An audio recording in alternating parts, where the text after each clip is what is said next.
A locked apartment, no noise, no neighbors, no one leaves alive. Welcome to the Whimsy Casebook. I am your host, Morgan Finch. This case is a quiet storm. Drop a comment and let me know where you're listening from. I always love hearing from this amazing community. Let's dive into the silence. The drizzle had been falling since early morning, soft and grey as the mist that hung over the boulevard Richard-Lenoir. It wasn't proper rain, nothing you'd raise an umbrella for, but that persistent Paris kind that soaked slowly through, collars and cuffs, and made the whole city smell faintly of whetstone and burnt coffee. Maigret stood at the window of his office, smoking his pipe with the slow, rhythmic patience of someone who had no real hurry and nothing especially urgent to do. The windows were beginning to fog at the corners. The radiator below the sill ticked, faintly as it warmed, filling the room with the low metallic scent of heating iron. Outside, cyclists passed in hunched silhouettes, their overcoats damp and flapping. Maigret watched them idly. He was not waiting for a call exactly. It was more that he had begun to feel a certain restlessness, the kind that came not from boredom, but from an instinct that something, not yet visible, was about to surface. It was always that way with him. Before the file, before the name, before the report came up from the local commissariat, there was a shift in the weather of his thoughts. Behind him, the office door creaked open with the apologetic slowness that meant Janvier, his subordinate, had come in without knocking. Maigret didn't turn. Something, he asked, the words filtering through the curl of pipe smoke. Janvier hesitated. Not really, Chief. A routine report from the Rue des Trois Frères. A woman says her neighbor's been missing 3 days. No sounds from the flat, no lights. She says it smells strange. Maigret turned now slowly. His eyes narrowed, not with interest exactly, but with the weary recognition of a note out of tune. Strange how? He asked. Janvier shrugged. She says it's like cooked cabbage, left on the stove too long. Or maybe damp dog hair, hard to say. She's old, fancies things. Maigret took the sheet from Janvier's hand. It was thin, smudged from the carbon copy, with 3 lines of type and a note in pencil. Apartment 3, 3rd floor. Madame Letellier is the complainant. Claims man inside has not answered for days. She didn't call the concierge? She is the concierge, Janvier replied. Maigret nodded. That made more sense. Concierge didn't knock unless they already knew something was off. He put on his overcoat slowly, brushing a bit of ash from the lapel, and reached for his hat from the hook. His scarf was still damp from yesterday's rain, and he considered fetching a dry one from home. But then he thought of Madame Maigret, probably stirring soup and glancing at the kitchen clock, expecting him for lunch. I'll stop by first, he said. No need to phone ahead, Janvier blinked. It's not official. Maigret only shrugged. Might be nothing. Still. And then he was in the stairwell, descending with slow echoing steps into the hushed courtyard, the rain pattering gently on the zinc gutters overhead. The Rue des Trois Frères was narrow and slightly crooked, its cobbles uneven and slick with moss where the drainpipes leaked. Maigret arrived on foot, the rain stippling his shoulders and darkening his felt hat. The building was a modest 3-story affair, with crumbling stucco and shuttered windows, some painted shut. He pressed the concierge's bell, and the door opened almost immediately. Madame Letellier was exactly what he'd expected. Small, round-shouldered, wrapped in a thick cardigan and a layer of suspicion. Her eyes were sharp, but her voice trembled, a little as she said, "Inspector Maigret, you took your time." He followed her in without answering. The hallway smelled of polish and something musty, like yesterday's broth left to cool. The floor tiles were chipped, the staircase creaked. "He's never quiet, that one," Madame Letellier said as they climbed. always banging about. Radio's on. He smokes those horrible little cigars, the kind that stink up the whole landing, but since Monday, nothing, not a sound. I knocked. Twice. Left a note. No reply. Who is he? Name's L'Oursat. Jacques L'Oursat. Quiet sort. But with a temper, I think. Lived alone. Maybe 40, maybe older. I don't pry, Inspector. But when the hallway begins to smell, well. They reached the landing. Apartment 3. Maigret paused. There it was. That faint odor. Half mildew, half kitchen grease, mixed. With the ghost of stale cigar smoke. He knocked once, no answer. He tried the handle. Locked, do you have the key? He asked. Of course. I'm not a fool. She handed it to him from the ring at her belt. The key turned with an effort, and the door opened on the click of a rusted bolt. The room inside was dim, curtains drawn, the air heavy and slow. Maigret stood still for a moment, letting the stillness settle. The flat was tidy, too tidy. The table had been cleared, no dishes in the sink, an ashtray had been emptied. Our coat still hung by the door, and there in the centre of the floor was a chair turned on its side. Madame Letellier let out a small sound, a mix of breath and hesitation, but said nothing. Maigret moved forward slowly, every step measured, the soles of his shoes sticking slightly to the linoleum. The bedroom was undisturbed, no body, no blood. But something in the silence, in the too orderly neatness of it, made Maigret's skin prick. He moved to the window and opened it a crack. The city's cold breath slipped in, brushing his cheek like a warning. Then he turned to Madame Letellier and said simply, "Call Janvier. Tell him to bring a locksmith and the photographer." "A photographer? But there's no one here." "No," Maigret murmured. "That's the odd part." He looked around again, this time not for what was present but what was missing. The room felt recently lived in, and just as recently abandoned, the kind of departure made in silence, not escape. Something closer to erasure. Something was gone, but not just a person, a presence.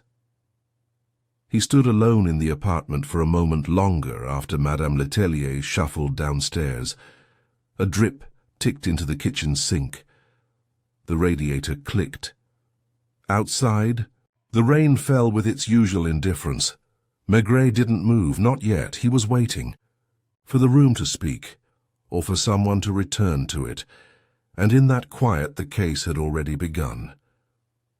The locksmith arrived just after 2, grumbling as he stamped rainwater from his boots in the hall. He was a pale, doughy man with a nose too red for the time of day, and a set of tools that clinked faintly like small bones in a pouch. Janvier followed close behind, wind-blown and damp at the collar, holding his overcoat closed with one hand and a folder under the other. Maigret stood by, the open window, pipe cold in his hand, watching as the locksmith examined the inner door, specifically the secondary lock that had been added, rather clumsily, beneath the original bolt. "Installed recently," the locksmith muttered, turning the screws thoughtfully. "And not by a professional. Could it have been forced?" "Not from the outside," the man said with certainty. "No scratches, no damage to the cylinder. If it was opened in a hurry, it was by someone with the key or someone already." "Inside?" Maigret nodded, not at the locksmith, but at his own thoughts. Janvier, having removed his hat and set the folder on the small kitchen table, moved toward the living area and peered around. "Nothing stolen, Chief. Not that we can tell. There's even money in a dish on the sideboard, coins and a few notes, no sign of struggle." "Anything in the fridge?" Janvier checked. "Half a loaf of bread, a bottle of white wine, half gone, a soft cheese. The sort that doesn't keep long. Rotting? Not yet." Maigret let his eyes trail across the room. The photographs, the papers on the mantelpiece, the shoe rack, nothing grand, no pretensions, but something about it all felt incomplete, as if someone had been living here not as a resident, but as a guest afraid to overstay.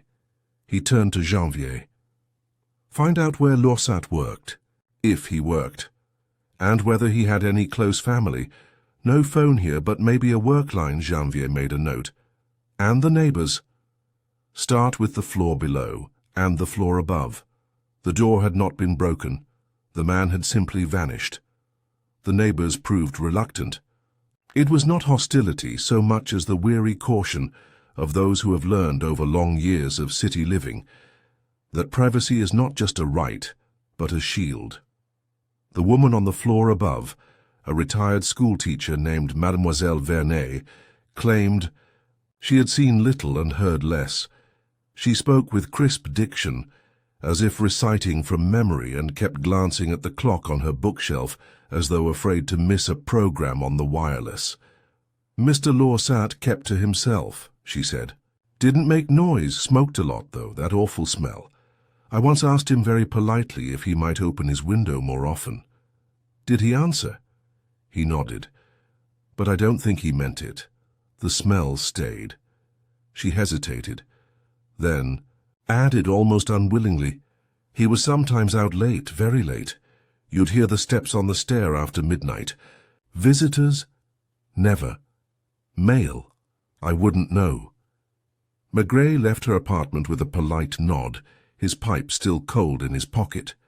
The hallway felt narrower than before, the air more stale. Downstairs, the photographer had arrived, and was quietly clicking shots of the apartment. The flat looked more neutral by the minute, as though even its secrets were losing definition under the scrutiny of the lens. Madame Letellier hovered in the background, hands wringing a damp tea. Towel, did he ever receive visitors? Maigret asked her. No, not once. Letters? Occasionally, mostly bills. I placed them on the table in the hall. He collected them at night. Did he speak to you? Only good evening, nothing more. Maigret looked at her carefully. There was no malice in her voice, just the firm practicality of someone who preferred things to run in order. Laursat had not fit into her sense of order. And you've lived here how long? 27 years. And in that time, I've seen many come and go. Some stay 6 months, some stay 2 days. Laursat had been here 9 months. Maigret filed the number away. 9 months. Long enough to develop habits, short enough to leave no trace. By late afternoon, the drizzle had thickened into a proper rain, drumming lightly on the apartment's small balcony. Maigret stood alone again inside the flat, listening, not for footsteps or knocks, but for the way the place breathed. The radiator ticked.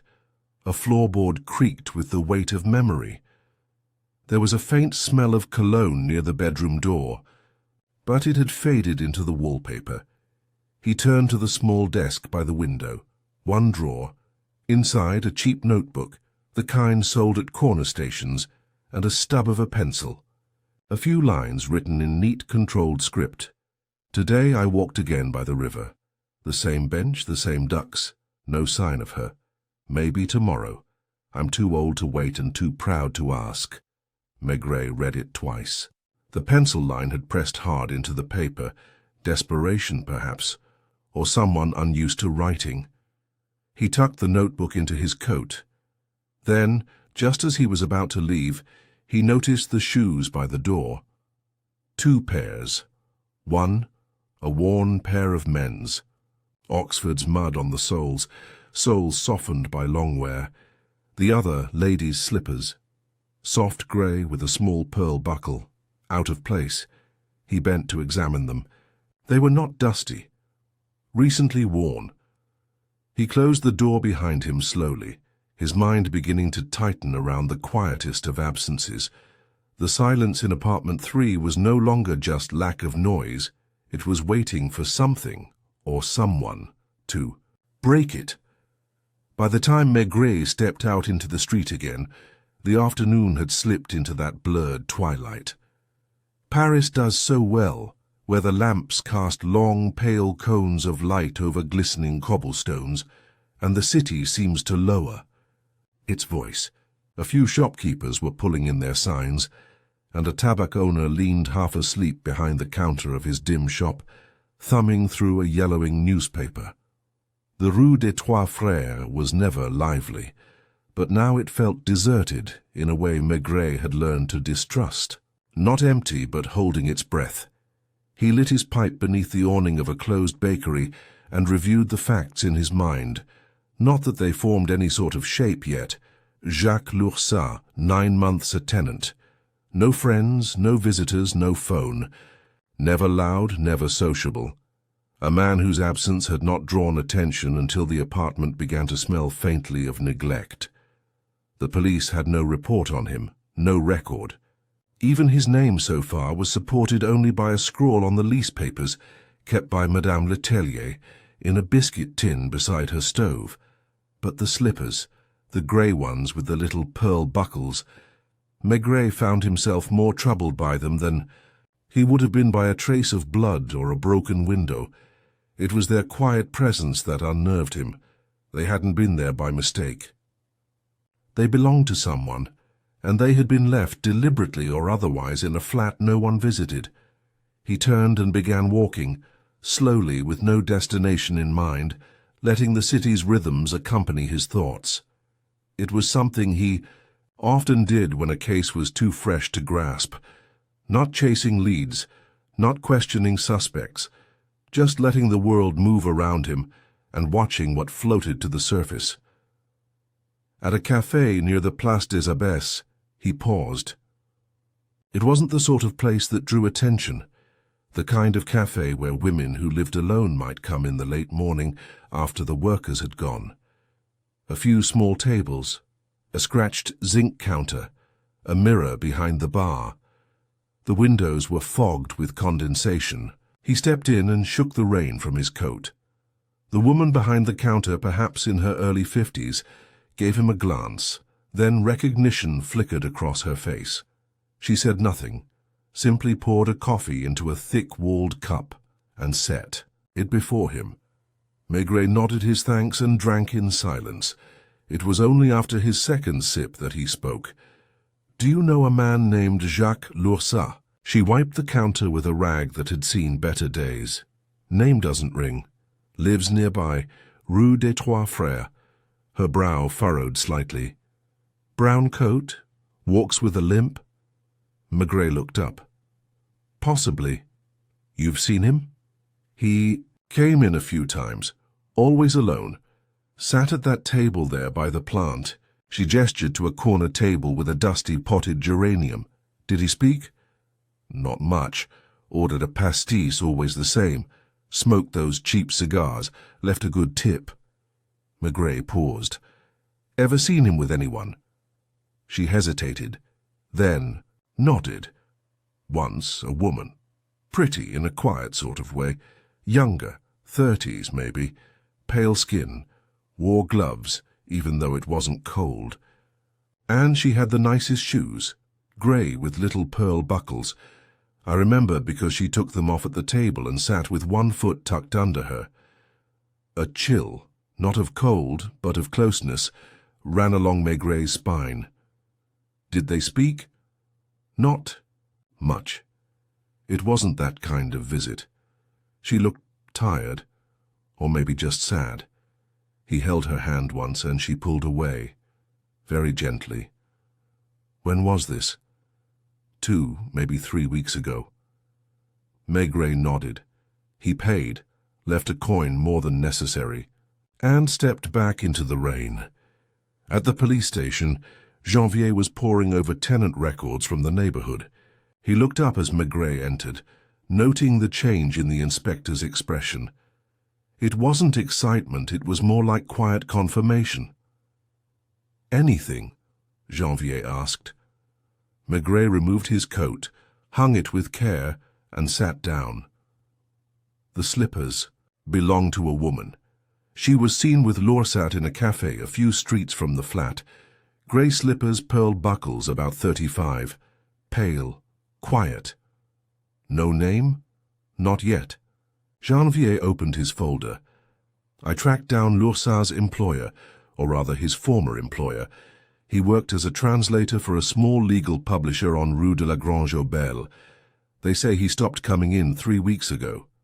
No explanation. Just didn't show. His supervisor sent a letter, but there was no reply. 3 weeks ago, Maigret murmured. Roughly the same time the woman was seen, Janvier hesitated. And I checked the local registry. There's no one by the name of Jacques Lursa born in Paris, or the surrounding departments in the last 60 years. Alias? Could be. Which would explain the lack of friends, the solitude. But not the woman, Janvier said. No, Maigret agreed. Not the woman. That evening, back in his flat, Maigret ate in silence while Madame Maigret described the market vendor's gossip. A butcher had lost his delivery bicycle. A girl on Rue Lamarck was said to be involved with 2 brothers who didn't know of each other. Her tone was light, but he heard her pause longer than usual when he didn't reply. She refilled his wineglass and didn't ask questions. Later, he sat by the window in the front room, the curtains drawn back to let the rain be seen, if not heard. The city below glistened under the lamplight. Somewhere, a distant tram clanged. Its bell and a cat darted across the empty street. The notebook was in his pocket. He opened it again. No sign of her. Maybe tomorrow. I'm too old to wait and too proud to ask. It was the pride that caught him now. It hadn't been anger or desperation in that line. It had been resignation. A man used to waiting. A man whose heart had already broken in small, quiet pieces, and suddenly it struck Maigret that the woman hadn't left those slippers by mistake. She had left them like a bookmark, a memory deliberately planted in the room. Maigret reached for the phone and dialed slowly. Janvier, check the birth registries again, but this time not under Lursat. Look for missing persons. Female, 30 to 35. Vanished in the last month. Include hospital reports. Domestic incidents. Anything that didn't lead to a formal charge. Look especially for those with no relatives, no return address. He hung up and sat back, pipe between his fingers unlit. The slippers had started to speak, and Maigret, as always, was prepared to listen. It was still raining the next morning, though the drops had thinned to a mist that clung more than fell, softening the edges of rooftops and washing the color from the city. The Seine rolled grey and quiet beneath the bridges, its surface broken only by the occasional ripple of a barge's wake. From the window of his office at the Quai des Orfèvres, Maigret watched the city waking without urgency. A street sweeper passed below, whistling tunelessly. The bristles of his broom whispering against the wet cobbles. Maigret lit his pipe, tamped it twice with the blunt end of a match, and sat without speaking as Janvier entered, shaking rain from his coat and depositing a folder on the desk. No luck with missing persons, Janvier began, pulling up a chair. There are 5 women roughly matching the age and description in the greater Paris area who've gone unaccounted for in the last month. 1 from Belleville, 1 from Vincennes, 2 from Montreuil, and 1 possibly linked to the 12th arrondissement. Maigret raised an eyebrow. She's the only one with any real detail, Janvier explained. A woman named Claudine Régnier, 34, worked part-time at a dressmaker's, lived alone in a furnished room off Rue de Charenton. The landlady reported her missing after she failed to return one evening and hadn't left a note. That was 18 days ago. Police report filed? Yes, but not investigated beyond the formality. No sign of violence. The room was untouched, and she had a habit, according to the landlady, of vanishing for a few days at a time when she was upset. Maigret tapped the stem of his pipe on the edge of the ashtray. Upset how? Breakups.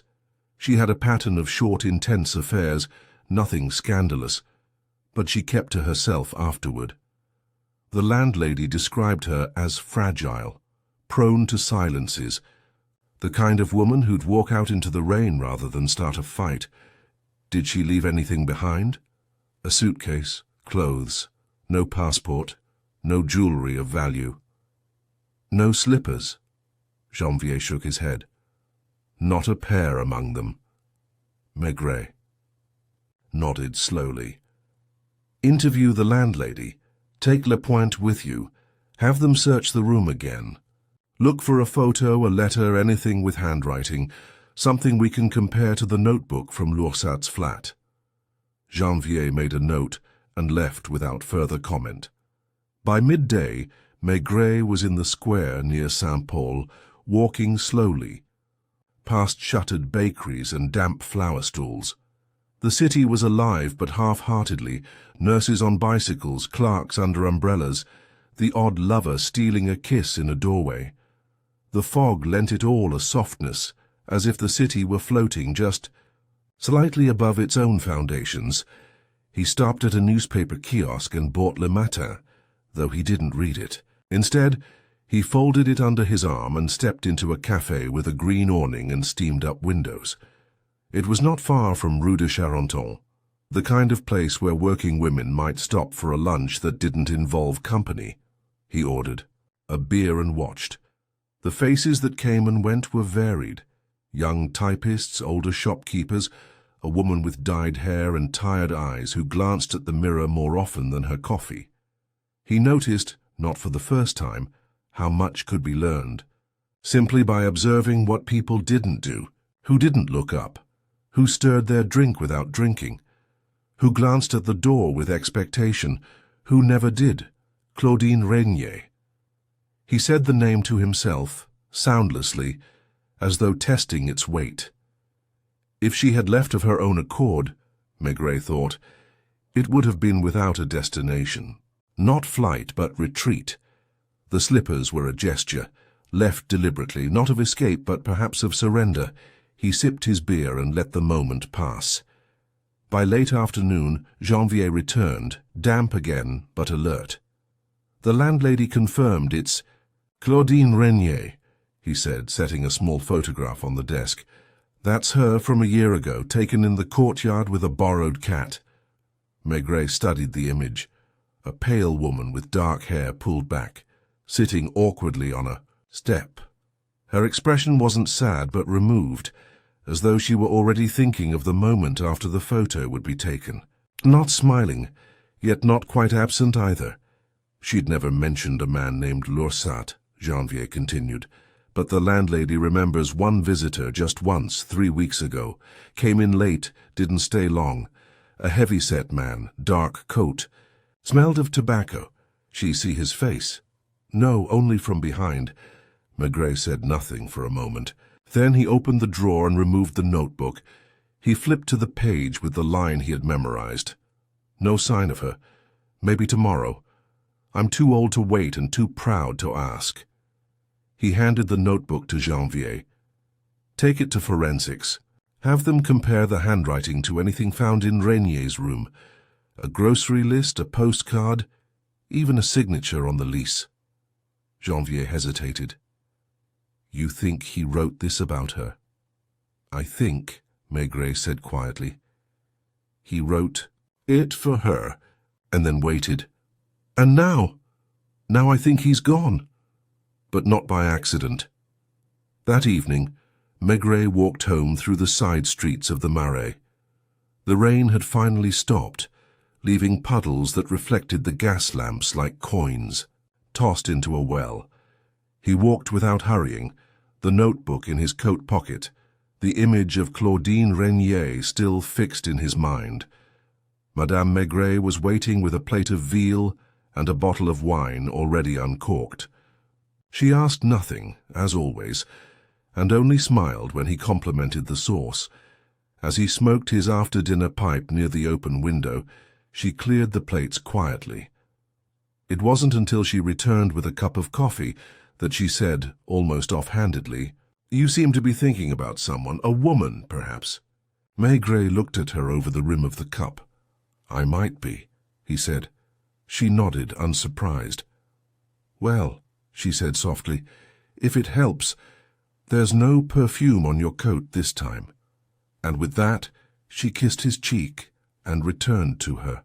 Crossword Maigret stared out the window a long while after, thinking not of guilt, but of distance, of how people could live entire lives within meters of each other and remain strangers, of how someone could vanish without a scream, without a trace, leaving only a pair of slippers and a line in a notebook.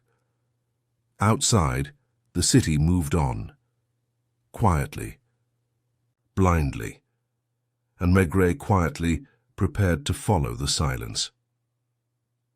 The next morning, a pale sliver of sunlight managed to break through the persistent overcast and rested timidly across Maigret's desk like an uncertain visitor. The warmth didn't last long, soon overtaken by another curtain of drizzle that made the window pane sweat and blurred the rooftops across the river. Paris was soaked again, the streets glistening, the air thick with the scent of damp stone and overbrewed coffee. Maigret arrived at the office just after 8, earlier than usual, his overcoat still beaded with water. He lit his pipe before removing his hat and stood at the window a long moment, pipe stem resting in the crook of his fingers. Across the street, a florist opened her shutters with slow, habitual gestures. The red awning above the bakery flapped weakly in the wind. He sat down only when Janvier knocked and entered without waiting. "We've got the handwriting analysis," Janvier said, placing 2 documents on the desk. "It's a match." Maigret nodded but didn't look surprised.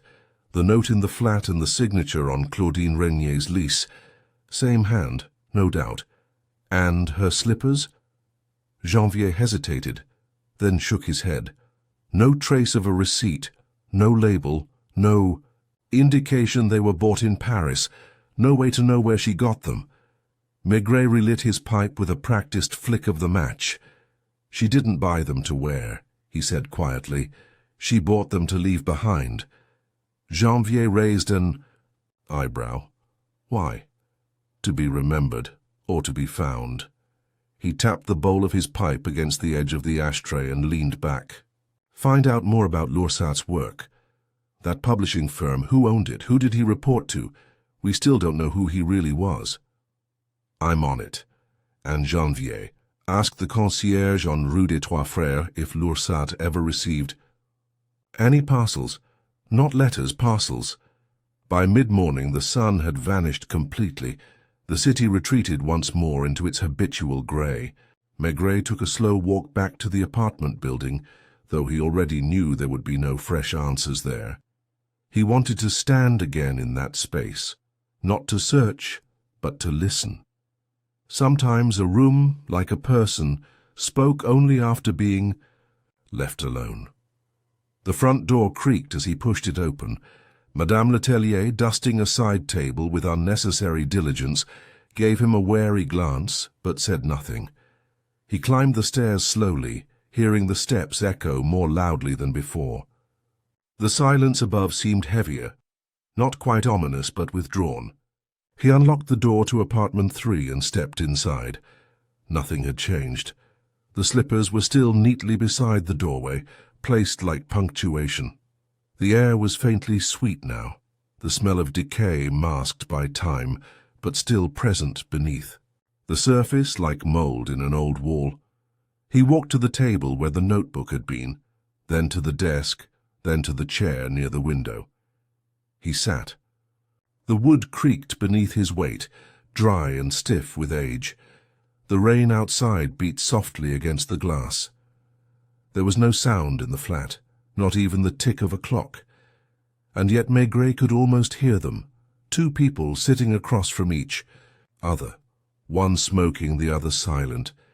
The quiet that comes not from peace but from knowing nothing more can be said. A silence that followed disappointment, not disaster. He rose and moved to the bedroom, his eyes scanning the room again for signs that he had missed something earlier. The bed was made, not neatly but deliberately, the kind of care taken when someone wants to leave behind a space free of accusation. On the dresser, a bottle of aspirin, a photograph turned face down. He flipped it over, a seaside pier. Long shadows, a bench, Two figures in the distance, unidentifiable. Nothing written on the back. He placed it back carefully, just as it was, and then on the floor beneath the dresser, a faint scuff, a mark on the wood. Not fresh, not dramatic, but not accidental either. He knelt, brushing away the dust. It was a footprint. Men's. Slightly smeared, as though the shoe had slipped when someone stood up too quickly. He stayed crouched a moment longer, thinking. If Claudine had visited and left quietly, why would there be a single footprint like that? Why? Would the desk drawer be empty, except for the notebook? Why would Lursat, who had no friends, have left his coat hanging by the door while his shoes were gone?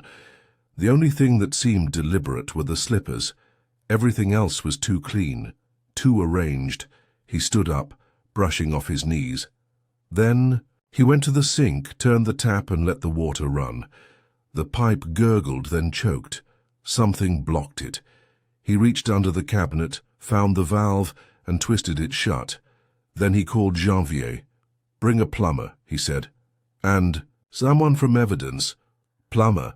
Bring a bucket, too. I think something's been washed away."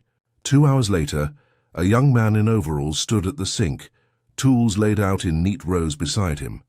He unscrewed the trap with the care of a surgeon. Behind him, Janvier waited, eyes following every motion. After several long, clinking minutes, the man exhaled and reached into the pipe. He withdrew a sodden, folded envelope. No address. The paper was swollen, the ink half vanished. Maigret took it with a handkerchief, unfolded it on the table with deliberate gentleness. Inside, a single page. The words were faint but readable. She didn't mean to. It was only supposed to be for a while. I never blamed her, but it doesn't matter now. This place was never really mine. No signature, no date. But Maigret recognized the handwriting. He folded the page, then sat back in the chair by the window. "Get this to forensics," he told Janvier, "and find out if Lursat's real name might have been something else, if Claudine Renier ever used an alias. Anything. I want the truth, not just who they were, but why they needed to disappear." Janvier nodded and stepped out. Maigret sat alone. Outside, the rain had started again. Inside, the room still held its silence, but it no longer felt empty.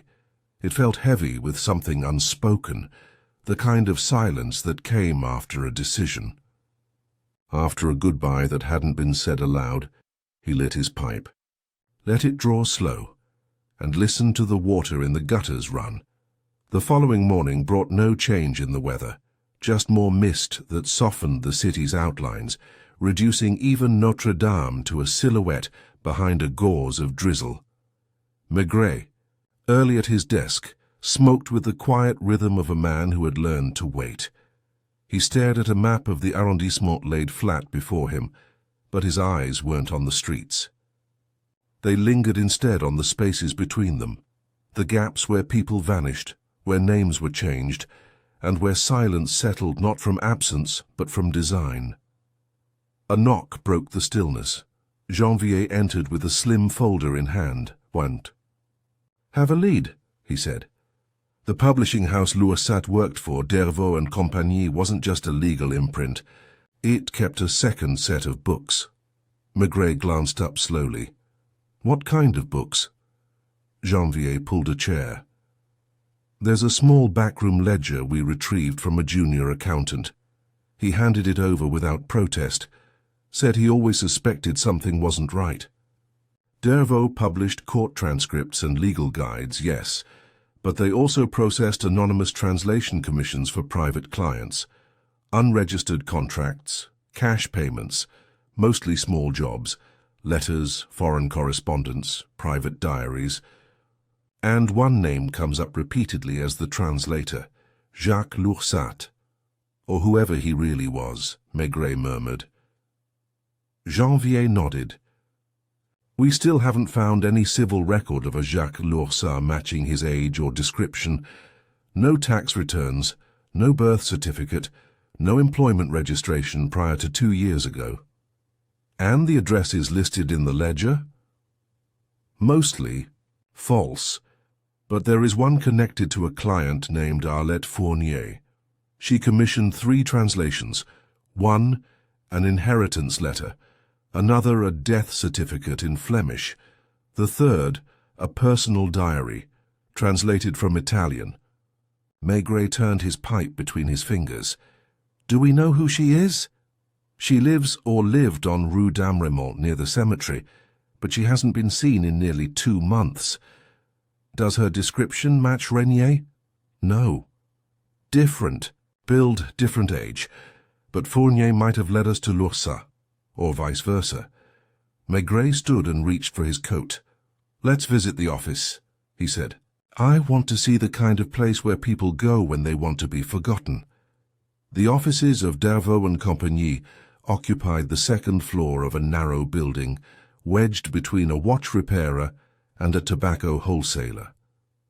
It had no sign, just a frosted pane with the company's name stenciled in fading gold. The interior was cold, with a linoleum floor and filing cabinets that looked like they hadn't been opened in years.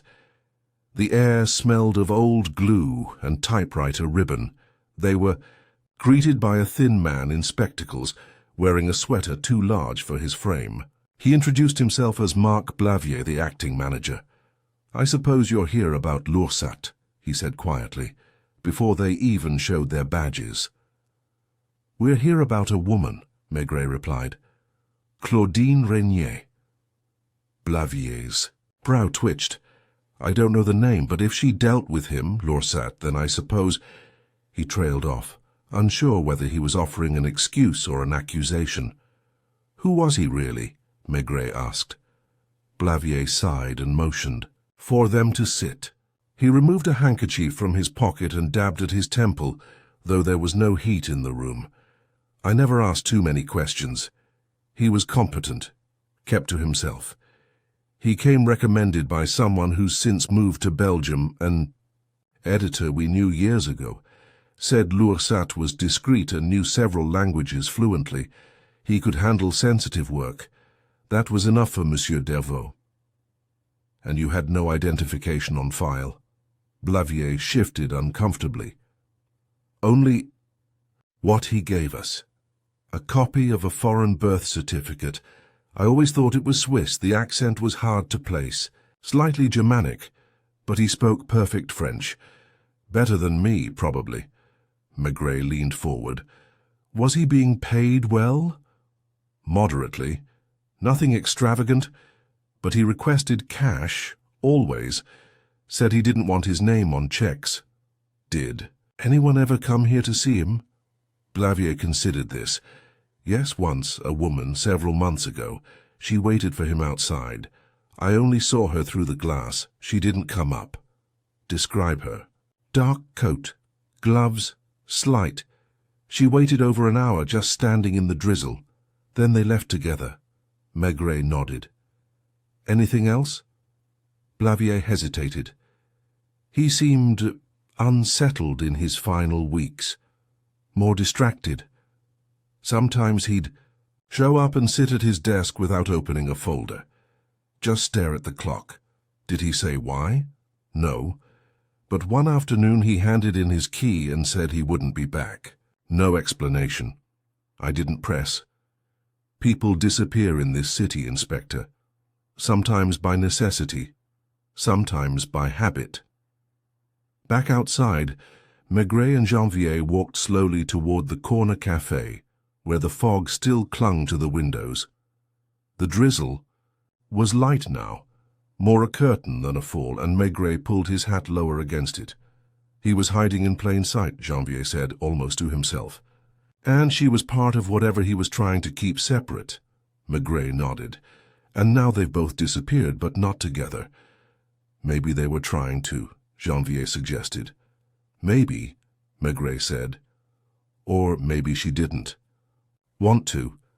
They sat in the café, ordered 2 coffees, and waited. The waitress was young and tired-looking, and didn't bother asking if they wanted sugar. After a moment, Maigret lit his pipe. "You know what troubles me most?" he asked. Janvier shook his head. "The envelope we found in the sink, it was meant to be destroyed. He tried to wash it away, but he couldn't quite bring himself to finish the job." A moment of doubt? Or a moment of hope? Janvier stirred. "His coffee. And if we never find him?" Maigret shrugged, then looked out the window. "We might not. People like him don't vanish dramatically. They fade, like a wet coat drying in the dark." He took a long drag from his pipe. "But people, like her, they leave marks. Slippers, photographs, a memory etched into a corner café." He leaned back in his chair, the pipe stem resting gently between his fingers. "Look for the marks she left. That's where the truth is." Outside, the fog thickened again, wrapping the buildings like an old scarf. Paris returned to its hush, and the mystery of the silence in apartment 3 deepened, not with noise, but with the stillness left behind. The next morning, the city awoke once again beneath a sky as pale as milk, the kind of overcast that seemed to press gently against the rooftops, not heavy enough to break into rain, but too close to allow the sun through. The Seine moved like a thought half-finished, slow, reflective, and colored with the day's mood. Maigret stood outside a narrow shopfront on Rue des Saules, a block from the Butte Montmartre, smoking quietly as he examined the chipped paint of the window frame. Inside, a hand-painted sign read, "Madame Verviers, second-hand apparel and repairs." It was the kind of place where clothes lived second lives. He took a final puff from his pipe, then stepped inside. A bell tinkled softly.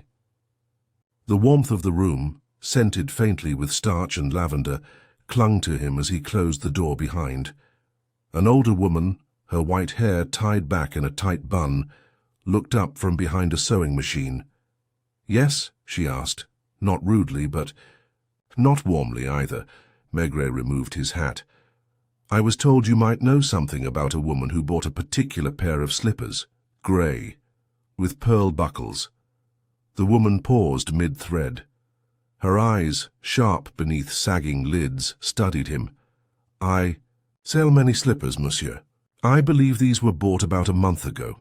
Small size, not many pairs like them in Paris." Madame Verviers rose from her stool and walked with a slow shuffle to a shelf at the back. She didn't speak for a moment. When she returned, it was with a small box and a pair of thin reading glasses that she placed on the tip of her nose. "I keep a record," she said, "for repeat customers, and for those who seem unsteady." She opened the ledger. The pages were brittle with age, stained with ink and time. "Here," she said, placing her finger on an entry. Maigret leaned closer. The writing was tight. "Careful Claudine R. Grey house slippers, pearl trim, size 36, paid in cash, no change required." "She came in twice," Madame Verviers said. "First just to look, then again 2 days later to purchase. Said she'd recently moved. Needed something to feel at home." "Did she seem upset?" "No, but not quite present either. The kind of woman who walked in already carrying the day's weight." "Did she mention anyone?" "No names, but she looked like she had recently stopped waiting for someone." Maigret nodded slowly. "Merci, madame." As he turned to go, she called after him, "Those slippers, whoever she left them for, it mattered to her." He turned, gently tipping his hat. "I think that's what's troubling him now." Back at the Quai des Orfèvres, Maigret sat with the photograph of Claudine Régnier before him. The one taken in the courtyard, cat in lap, the curve of her lips, neither a smile nor a frown. The face was not beautiful in the classic sense, but something about it lingered, something unfinished. Janvier came in, quietly closing the door behind him. "We've traced a new address linked to l'Oursat," he said. "A previous residence, about a year before the Rue des Trois Frères. Small furnished room in a boarding house near the canal. The landlady remembered him well, said he paid on time, never brought anyone home, and once left for 3 days without explanation. Maigret raised an eyebrow. Did he leave anything behind? No. Except... Janvier opened a small envelope and withdrew a snapshot. It showed the same man from the apartment, younger, clean-shaven, standing at the edge of a riverbank, holding a cigarette and wearing a tired expression. Next to him was a woman, not Claudine, but younger still, arms crossed, looking away from the camera. The landlady found it after he moved out, tucked into a drawer. Names? None written, but the photo was processed at a chemist in Antwerp, dated 3 years ago. Maigret tapped his fingers against the table. Did the landlady mention if anyone visited him? No one she noticed, but she said something odd. That he used to walk at night, always down the same street, past the same houses, like a man checking whether something had returned. Or left, Maigret muttered. He leaned back. Janvier, have Lapointe go to that chemist in Antwerp. Quietly. Ask if they remember the woman or the man. Photographers remember faces, especially those who only come in once. Janvier made a note. And take another look at the registry. Under the name Claudine R., see if there were any recent hospital admissions under a similar name. Not as a missing person, under a false name perhaps. People in crisis don't always vanish, sometimes they lie still and hope the world moves around them. That evening the rain returned, not in sheets but in that thin, icy form that seems to cling to skin and clothing alike. Maigret walked home slower than usual, pipe tucked in his coat collar up. He stopped at a tabac for matches and bought a paper he didn't plan to read. Madame Maigret had set the table and placed a small bouquet of tulips in the center. She looked up as he entered, searching his face briefly for a sign of his thoughts. As always, she didn't ask. Over dinner, he asked about her day, about the grocer's new apprentice who was apparently trying to shortchange customers by a few centimes at a time. She recounted the tale with a mixture of amusement and quiet disdain. And then, after the dishes were cleared, and she had gone to the back room to listen to the radio, Maigret stood again at the window. Paris stretched before him, wet, glowing, indifferent. He thought again of the slippers, and of Madame Vervier's quiet comment. Whoever she left them for, it mattered to her. That was the weight in the room. That was what lingered, not tragedy, not fear, memory, not the kind recorded in files or statements, but the kind stitched into soft grey slippers, the kind that walked into a man's life, sat down for coffee and said everything by saying nothing. Maigret drew a long breath. She hadn't disappeared in the dramatic sense. She had simply stopped going where she was expected. And now the man she'd left behind had either followed or finally let go. But which? He stepped away from the window. Tomorrow he would know, or the silence in apartment 3 would remain exactly that. A silence filled with meaning, but never quite speaking. The train to Antwerp crossed into Belgium under a pale sky, with thin clouds, hanging low over the countryside like smoke that refused to lift. Lapointe sat near the window, one leg crossed over the other, coat folded on the seat beside him. The conductor moved through the car softly, as if not wanting to disturb the silence of travelers who looked out without seeing. By the time he reached the central station, the city was slick with an early drizzle.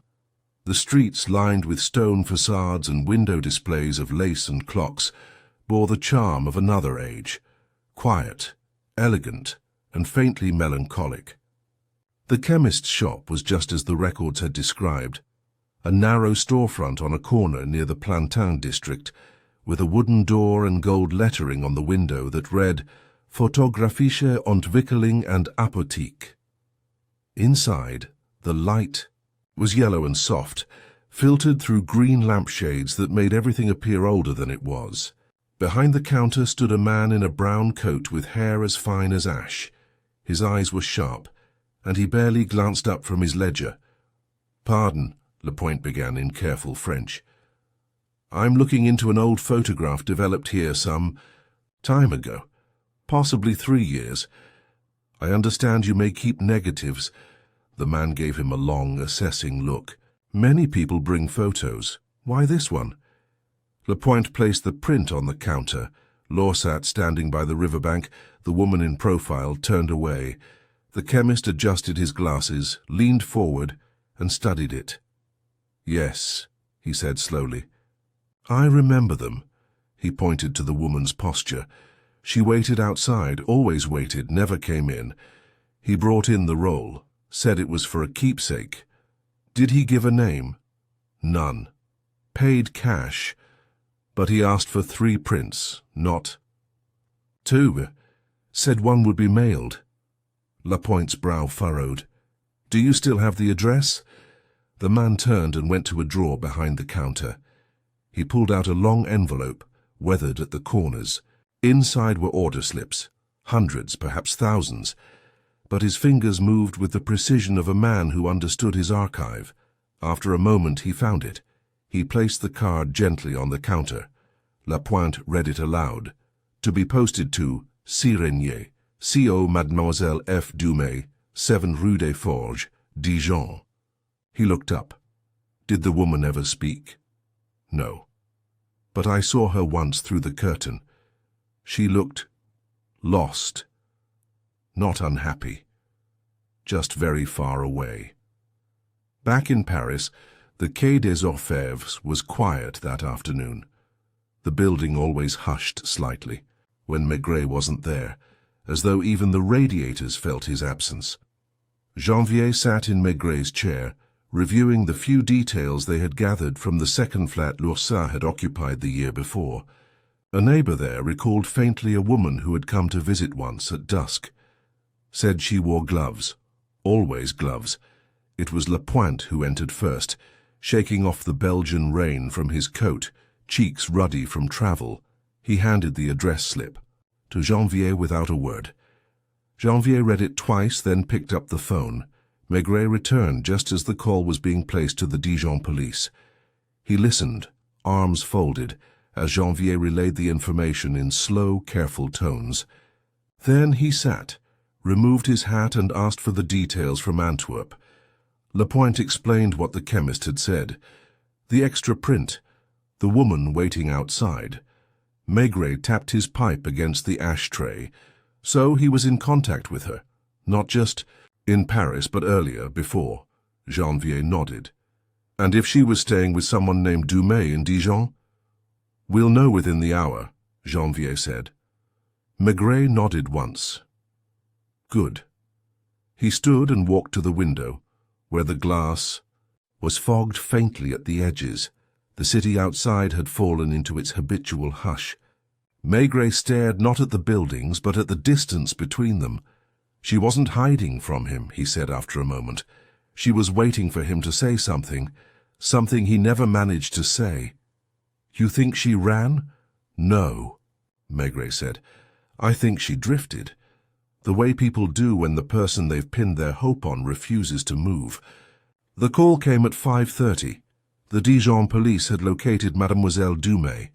She was the owner of a modest dressmaking shop on Rue des Forges. Quiet, unmarried, respectable.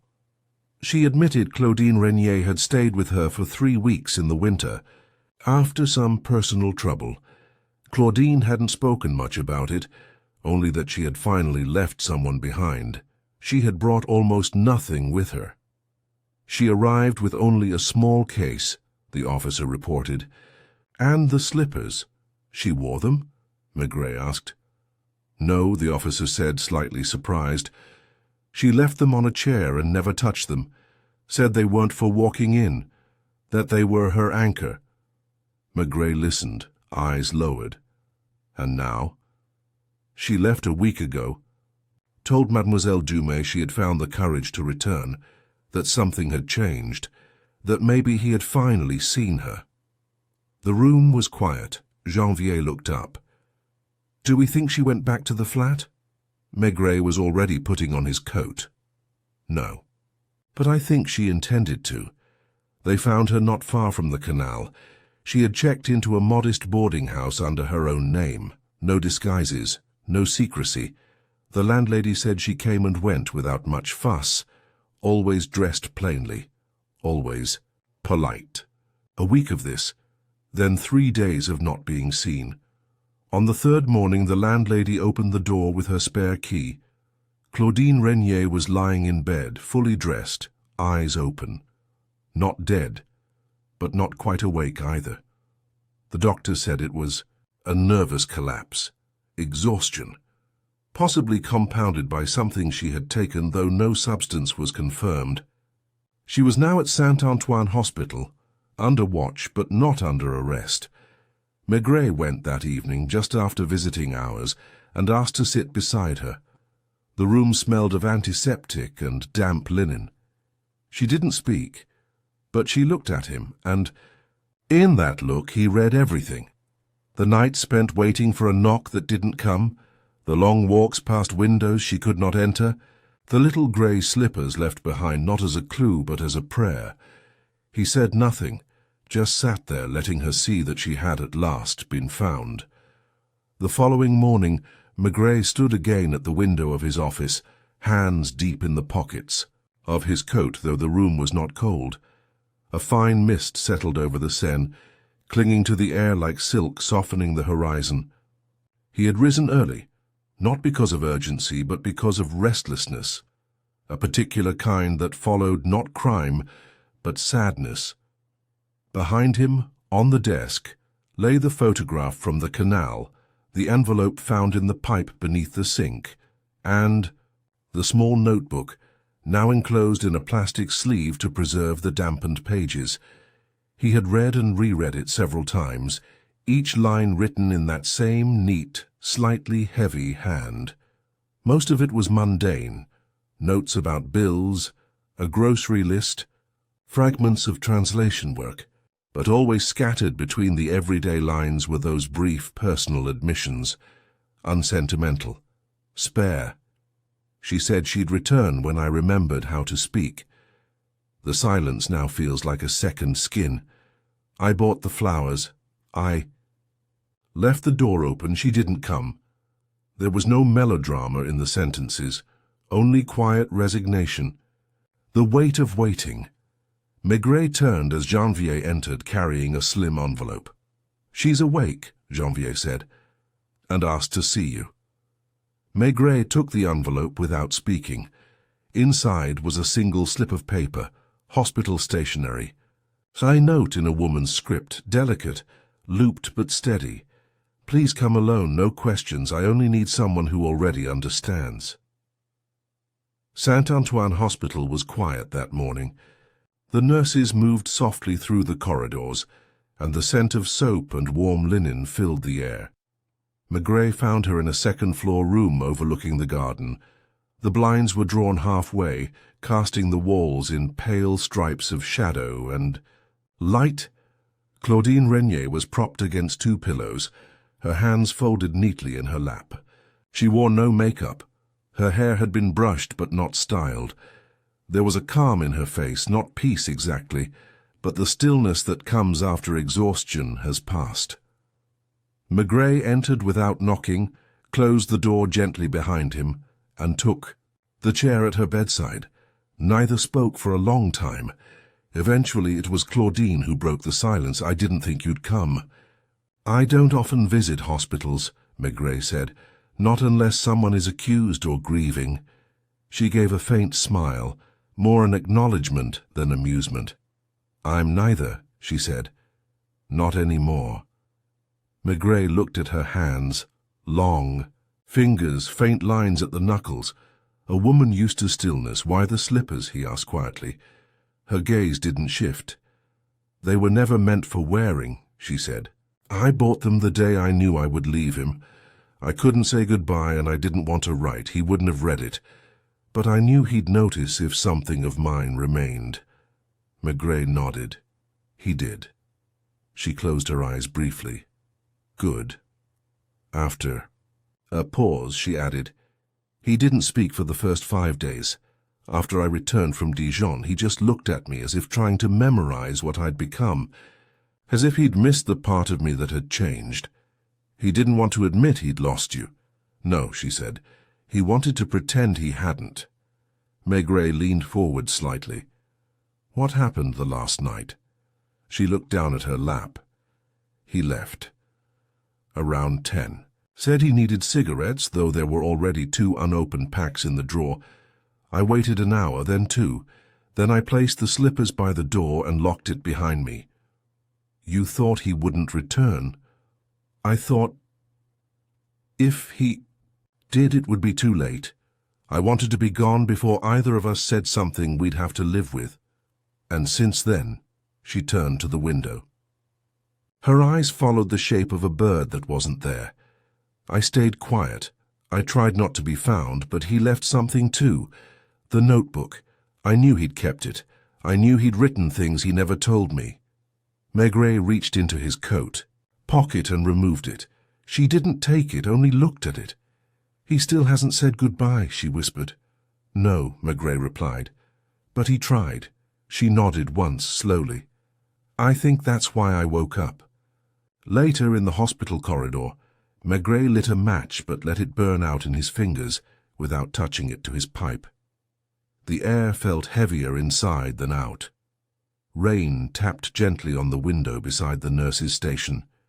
A doctor passed with a clipboard and a distracted nod. Janvier was waiting near the entrance. "She say anything useful?" he asked. Maigret shook his head. "Nothing useful. Everything important." They stepped outside, coats drawn tight. The street was slick again, the wetness returning with its quiet insistence. "She'll recover?" Janvier asked. "She's already recovering. She doesn't want answers. She wants to be allowed to forget." Janvier hesitated. "And Lursat? He's still missing. But he's not hiding. He's doing what he's always done, vanishing without leaving a footprint, except this time he left a shadow." They reached the car. Maigret paused before getting in. "I don't think he'll return." "Guilt?" "No, not guilt. Pride and silence." That evening, Maigret walked home without his usual detour through the market. He took the longer route, past the canal, across the bridges, along the quiet alley behind Rue des Trois Frères. The apartment building stood as it always had. The shutters on the 3rd floor were closed now, the light behind them extinguished. He stood there for a while across the street, coat collar turned up, pipe unlit. There was no movement, no sign of return. He imagined the room as it must be now, furniture covered in sheets, the slippers in a plastic evidence bag, the notebook sealed away in a folder. But the silence remained. Not the sterile kind of absence, but the personal sort, the kind that stays in a place long after the voices are gone. Back at home, Madame Maigret was knitting. He sat beside her without removing his coat. "Well?" she asked gently. She left him. Then she found him again. Then they both disappeared. Her needles paused. "And you?" "I found what was left." She resumed knitting. "I suppose that's enough," she said. Maigret didn't reply. He watched the rain slide down the window pane, slow and steady, and he thought about the last page in the notebook. Blank, untouched, as if waiting still. The weather did not change. By the time another day passed, then 2 more, the sky remained colorless, suspended in a kind of perpetual hush, as if the city itself was waiting for something. Rain came not in bursts, but in thin, persistent veils, enough to soak a collar, but not enough to wash anything clean. Paris existed in that blurred state between endings and beginnings, where each hour passed like breath held too long. At the Quai des Orfèvres, Maigret arrived early. His coat was damp, his gait slower than usual. A fresh copy of the Police Gazette, lay unopened on his desk. The notebook was no longer there. It had been filed, catalogued, preserved, but its pages remained in his thoughts. He found himself recalling not just the words, but the weight of them, the long pauses between phrases, the emotion carefully hidden in the curve of each letter. Janvier entered with a quiet knock and placed a thin folder on the desk. No sign of him, he said. No bank withdrawals, no hospital admissions, no reported incidents under any alias. Nothing from the border? Nothing. We sent photos and descriptions. They're on file now. He's officially listed as a voluntary disappearance. Maigret nodded, eyes on the folder. Claudine Renier. She's been released from the hospital under supervision, staying with her sister in Arquet. She declined protection, said no one was looking for her. Maigret puffed once on his pipe, which had gone cold again. She's right. He rose from his chair and stood at the window. A barge was gliding beneath the Pont Neuf, its captain hidden beneath a navy slicker. Steam rose from the rooftops across the river. Somewhere faintly, a bell struck the hour. "You believe he's still in the city?" Janvier asked. "I believe. He never left it," Maigret replied. "But that's not the same thing as being found." Janvier hesitated. "And what if he wants to be found?" Maigret didn't turn around. "Then he'll come to us." That afternoon, Maigret returned once, more to the building on Rue des Trois Frères. It had become a ritual by now, a habit that lacked expectation. The third-floor window remained shuttered. The concierge gave him a brief nod as he passed, her expression unreadable, more accepting now of his unannounced visits. She had grown used to the idea that the apartment might remain unoccupied but not unclaimed. He climbed the steps slowly, pausing once to press his palm against the wall where the wallpaper peeled slightly at the edge. It was the sort of thing one only noticed when nothing else demanded attention. The key still worked. The door creaked just the same. Inside, the apartment had been aired, but its character remained. The furniture hadn't been moved. The marks on the floor were still there, the chair leg impressions, the faint track near the table where something had been dragged or dropped. The slippers were gone now, of course, filed away as evidence, but their outline remained like a shadow at the edge of memory. Maigret walked to the window and opened it. A breeze drifted in, sharp and cool, bringing with it the sound of footsteps from the street below and the faint scent of coffee from a nearby café. He did not search the room. He sat and he waited, not for a suspect, not for an answer, but for the silence to settle again. It came slowly, like dusk. A hush of memory, the second silence, not the one left by a person who had gone, but the one that follows when no one returns. This was the silence that now filled apartment 3. That evening, Maigret walked home past the market stalls being folded away. The vendors were quieter than usual. Rain had dampened not just their produce, but their moods. He bought nothing. Not because he had all he needed, but because he could not think of what was missing. At home, Madame Maigret had prepared a pot of chicken stew. The flat smelled of thyme and something warm and comforting. She greeted him with her usual half-smile and poured him a glass of red wine without comment. They ate in silence for the first few minutes, and then she looked up. "Is it over?" Maigret paused. "I think it's finished," he said. "But not solved?" He gave a slow nod. "There are no charges, no body, no confession, nothing concrete. But I know what happened." She folded her napkin and placed it beside her plate. "And is that enough?" "It has to be." They drank their coffee by the window. Rain dotted the glass. Somewhere in the distance a car engine started and then stuttered. A cat dashed across the courtyard, pausing just long enough to stare up at them before vanishing into the alley beyond. Madame Maigret leaned back in her chair. "People disappear all the time," she said. even when they stay in the same city. Especially then, Maigret replied. He thought again of Claudine Renier, lying still in a hospital bed with her eyes open, waiting for someone who had already walked away. And of Laursat, if that had even been his name, standing at the sink, washing something down the drain, and then, for the first time, hesitating. People didn't vanish like smoke. They slipped between places, became softer at the edges, less visible, harder to hold. It wasn't always malice or crime. Sometimes it was simply sorrow, allowed to grow until it took the shape of absence. The next morning a letter arrived. It bore no return address, only a French stamp and careful handwriting on the envelope. It was addressed not to Maigret personally, but to the office of the police judiciaire. Inside was a single page. The writing was the same as that found in the notebook. The same slow, precise script. To whom it may concern, there is no crime, there never was. What she left behind was not meant to accuse, but to remember. What I left behind was not guilt, but what remained of me. Do not search. There is nothing. More to find. There was no signature, no date.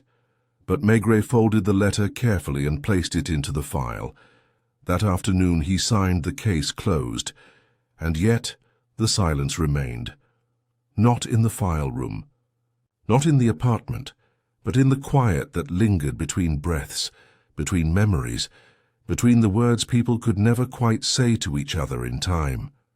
The second silence, the one that never needed to be solved, only understood.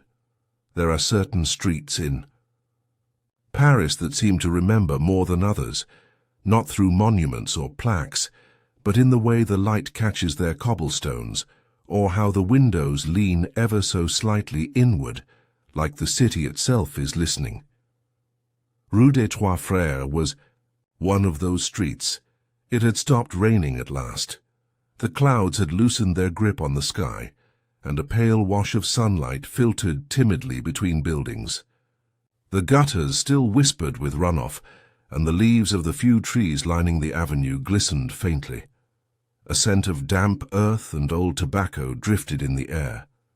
Maigret stood at the corner by the bakery that had just opened its shutters. The scent of warm bread tried to overtake the chill, but it couldn't erase the quiet that still clung to the third floor of the building across the street. He was not there for any official reason. The file was closed.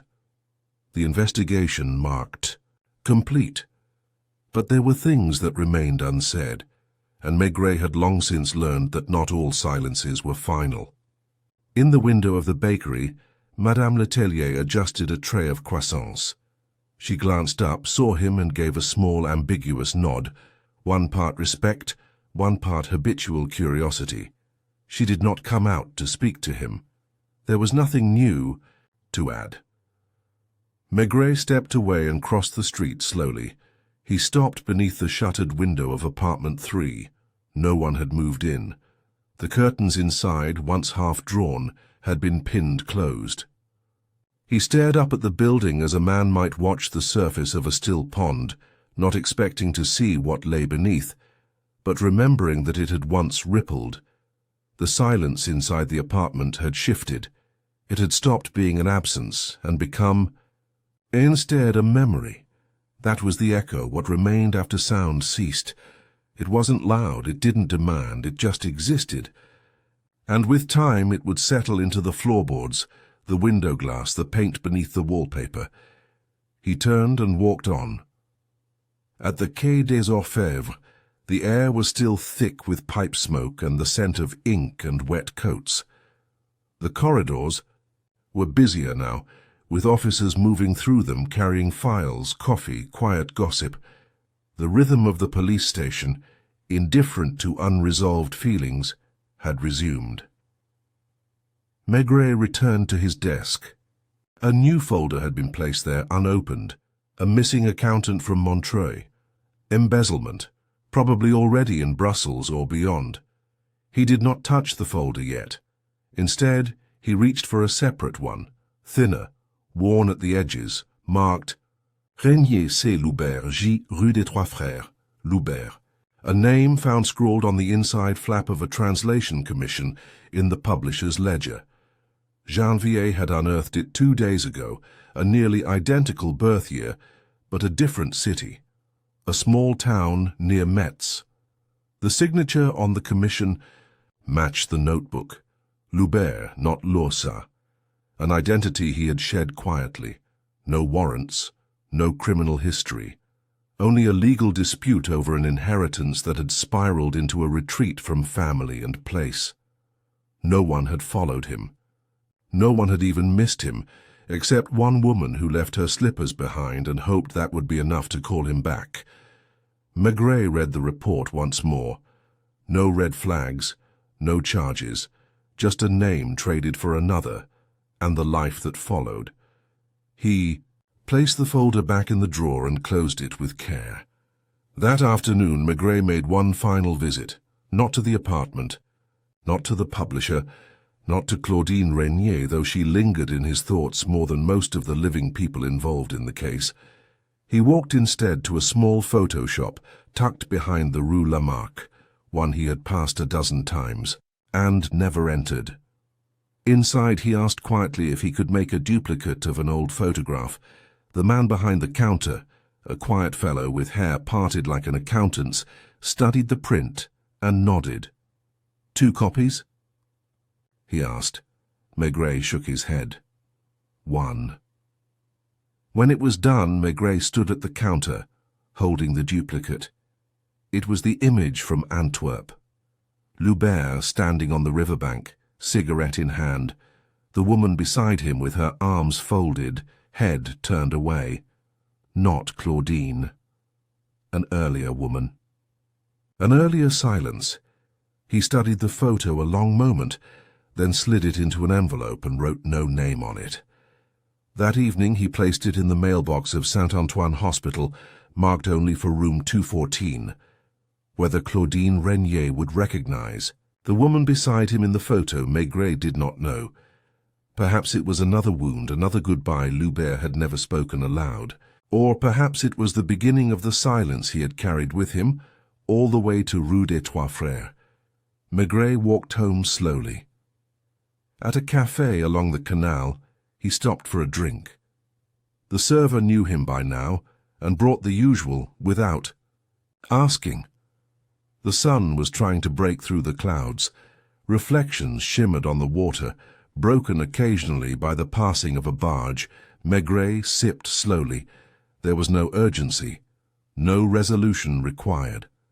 The case had not ended with handcuffs, or a chase, but with a letter and a pair of slippers. He thought of Claudine again, of her silence, her waiting, her return, and of Loubert wherever he might be, smoking in a quiet room, rereading the pages of a notebook that no longer held her name.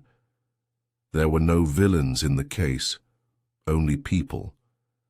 And in Maigret's world, that was more difficult to face. He stood, left a coin beside the empty glass, and continued on. The city had dried by then, just enough for its normal rhythm to resume. A street musician was tuning his violin near the metro steps. A girl in a red coat passed, laughing into the mouthpiece of a telephone. Maigret walked among them all unnoticed, but listening, always listening, for the echoes after the rain.